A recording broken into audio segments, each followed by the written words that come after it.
Coba periksa mengapa orang rakyat Indonesia puas lebih dari 60% pada Joko Widodo.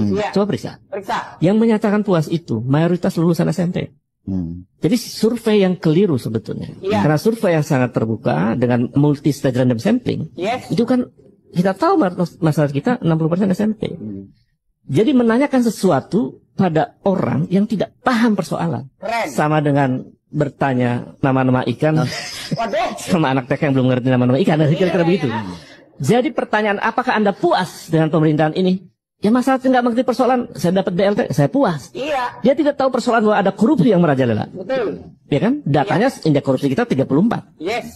Rakyat kecil tidak tahu bahwa ada pelanggaran hak asasi manusia yang sangat luar biasa di era ini. Skornya 3,2 misalnya. Rakyat tidak tahu bahwa ada demokrasi yang memburuk. Rakyat tidak tahu bahwa ada lingkungan yang rusak. Ditanya puas apa enggak? Ya dia nggak tahu.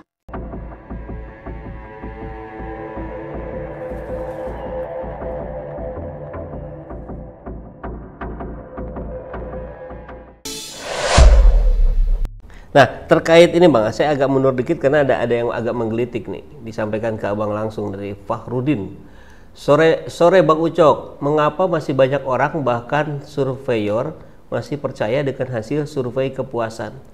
Ini, maksudnya apa nih pertanyaan? Soal kepuasan kepada Jokowi. Oke.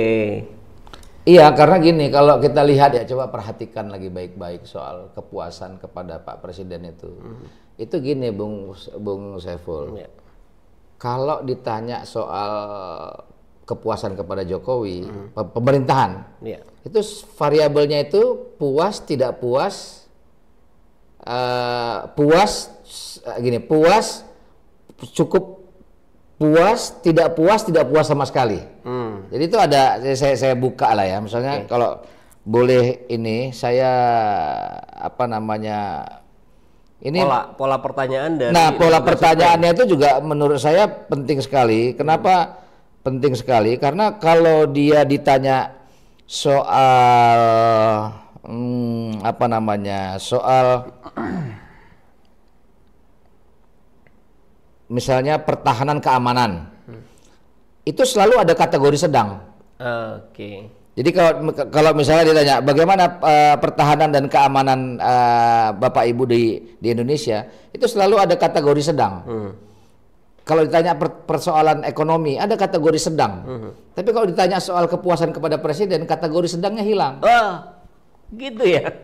Iya, itu boleh dicek di semua lembaga survei. Nanti kalau ini kan sayangnya live ya. Kalau ini bisa ditunda, itu bisa ditampilkan.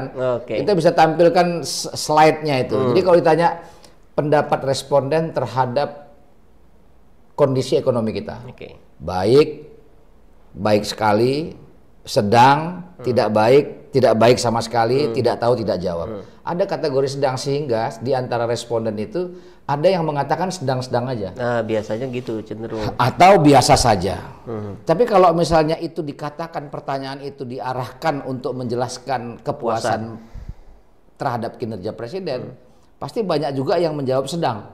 Kalau kolomnya ada. Kalau kategorisasinya ada. Ini nggak ada. Ini nggak ada. Nah, karena itu pasti kalau dia ada, yang puas dan sangat puas itu pasti lebih kecil. Iya, itu kecenderungan. Kan harusnya gini. Yang puas dan sangat puas itu satu klaster. Yang tidak puas sama sekali satu klaster kan? Kan harusnya ini yang dibenturkan. Apakah yang puas dan yang tidak puas itu sama banyaknya? Nah, kan ada juga orang yang kalau ditanya gini, puas nggak? Enggak. Tapi jelek dong? Enggak juga. Artinya ya so-so. Mau dibilang puas, mau dibilang baik enggak, mau dibilang buruk enggak gitu. Ya dia nggak ada kolomnya di situ. Akhirnya kalau kolom itu nggak ada, maka orang punya kecenderungan akan menjawab baik. Orang kita kan negeri kita ini adalah negeri yang paling tingkat sedekahnya paling tinggi. Paling baik hati ya. Kedermawanan itu betul. Saya pernah lihat risetnya itu. Ada risetnya, kedermawanan paling tinggi. Jadi kita cenderung kalau ada survei polling gitu, gimana? Udah bagus lah. Pokoknya kita nggak ada urusan dengan bahwa itu bisa dikapitalisasi oleh macam-macam gitu. Nah, sekarang kan kita bisa bedah. Misalnya gini, kalau kita bedah, Orang bilang yang puas terhadap Pak Jokowi itu milihnya Ganjar sama Prabowo. Kan nggak benar juga kan, faktanya ada juga yang milih Anies. Nah pertanyaannya, ada lagi orang bilang yang nggak puas sama Pak Jokowi itu milih Anies. Nggak juga, ada juga yang milih Pak Prabowo. Ada juga yang masih yang milih Ganjar. Nah betul lebih banyak milih Anies, betul gitu loh. Tapi kalau kita lihat selama ini kan ada istilah gini, ada kolam besar, ada kolam kecil gitu ya. Kalau kita lihat survei terakhir Anies 28%, kalau benar katanya kepuasan terhadap Pak Jokowi itu 80%, berarti lebih 8% dong. Dari mana yang 8% ini? Jadi menurut saya mengatakan kolam besar, kolam kecil itu menyederhanakan kompleksitas pemilih kita di bawah. Jadi pemilih kita itu, Bung, saya meyakini itu di kepalanya itu banyak kompartemen-kompartemen. Jadi dia tergantung, dia bukan memilih berdasarkan kalkulasi para pengamat itu. Dia nggak memilih itu. Pilihan-pilihan mereka itu dia punya subjektivitasnya sendiri nanti misalnya. Contoh, kalau ada pertanyaan, kalau Anda dikasih duit, Anda pilih apa enggak gitu loh. Nah, pertanyaannya apa hubungannya dengan puas dengan nggak puas tadi itu? Ketika dia diintervensi dengan kayak begituan tuh. Misalnya itu. Tapi itu tuh sah-sah aja. Bikin pertanyaan ngilangin kolom kategori. Ya sah aja. Sekarang kan gini ya, dalam iklim demokrasi orang boleh bernarasi apa saja. Sama dengan kita juga boleh bernarasi apa saja. Orang boleh mengelola framing apa saja. Kita juga boleh mengelola framing. Nah, menurut saya itu nggak boleh dibatasi, karena itu nanti kalau itu terjadi pergumulan, itulah yang mencerdaskan kita sebenarnya.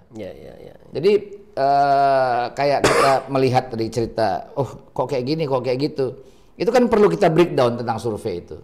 Survei sebagai sebuah metode ilmiah, yes. Ilmu itu buat saya, ilmu nggak bisa berbohong. Ilmu itu buat saya suci. Ilmuwan bisa berbohong, orangnya. Iya. Tapi kalau ilmu itu sendiri nggak bisa berbohong, ilmu itu. Tapi ilmuwan bisa berbohong. Ilmu kedokteran tuh nggak bisa berbohong. Tapi dokternya bisa bohong, Iya. Gitu loh. Nah, tinggal kita tahu mana yang kita mau pakai atau tidak. Nah, selama ini kadang-kadang begini soal survei ini. Kalau orang di survei tinggi dia pakai. Kalau dia di survei rendah dia nggak pakai gitu. Dan kadang-kadang kan kita nggak objektif juga. Kalau survei tentang calon kita tinggi kita senang gitu. Kalau rendah kita nggak senang gitu. Karena kita anggap bohong tuh surveinya. Tapi anggap itu sebagai sebuah metode yang perlu dikritisi. Makanya saya kritisi. Misalnya contoh apapun hasilnya. Apapun hasilnya. Misalnya ini kenapa pertanyaannya begini? Kalau dilakukan pertanyaan yang berbeda, pasti angkanya akan berbeda juga gitu. Misalnya kalau kita balik pertanyaan itu, seberapa puas Bapak Ibu dengan kondisi ekonomi hari ini? Seberapa puas Bapak Ibu dengan kondisi harga-harga sembako yang semakin tinggi? Itu misalnya dibalik pertanyaan, pasti berbeda lagi kan wacana kita kan? Bisa 180 derajat itu beda? Iya, bisa berbeda. Tapi yang paling penting gini, sampaikan sama teman-teman itu, fokus di bawah, kerja, sampaikan hal-hal yang faktual saja. Yang faktual itu bahwa keadaan ini buruk. Keadaan ini tidak baik, karena dia buruk tidak baik, perlu ada perubahan. Perubahannya kemana? Sebenarnya perubahan itu sederhana, dikembalikan kepada relnya. Maksudnya itu gini, saya nggak habis pikir gini ya, gimana logikanya untuk orang beli kendaraan motor dan mobil listrik dikasih subsidi? Saya nggak masuk dalam akal saya. Orang yang beli motor dan beli mobil listrik itu kan orang yang berduit. Disubsidi oleh negara. Sementara anggaran pupuk subsidi petani itu dikurangin. Maksudnya tuh, loh, gimana nggak pupuk langka? Jadi dalam 5 tahun terakhir, Bung, itu ada 10 triliun anggaran pupuk subsidi kita itu dikurangin. Jadi anggaran pupuk subsidi itu ditambah saja belum tentu cukup. Ini dikurangin. Tapi di sisi lain orang beli mobil listrik disubsidi. Itu yang menurut saya dong, Bang. Loh, maksud saya Ini kan merugikan rakyat. Makanya saya selalu bilang sama kalau saudara di kampung-kampung yang saya juga jumpa misalnya, kadang-kadang ada saudara juga banyak yang menerima bansos. Saya selalu mengatakan hak kalian jauh lebih besar daripada ini. Jadi yang kalian dapat selama ini sesungguhnya hak kalian tuh jauh lebih besar daripada ini. Pertanyaannya, kemana hak kalian yang harus kalian dapat selama ini? Jadi yang kalian dapat ini itu belum apa-apa, harusnya lebih besar daripada ini. Hak yang kalian harusnya dapat sekarang dipakai untuk memberikan bantuan subsidi pada hal-hal yang orang-orang kaya, membuat IKN yang tadi janji nggak pakai APBN, ternyata pakai APBN, itu kan semua kan kesedot ke sana itu. Padahal itu hak mereka itu sebenarnya itu. Jadi ini Bang ya yang dijelaskan di darat Abang keliling-keliling nih.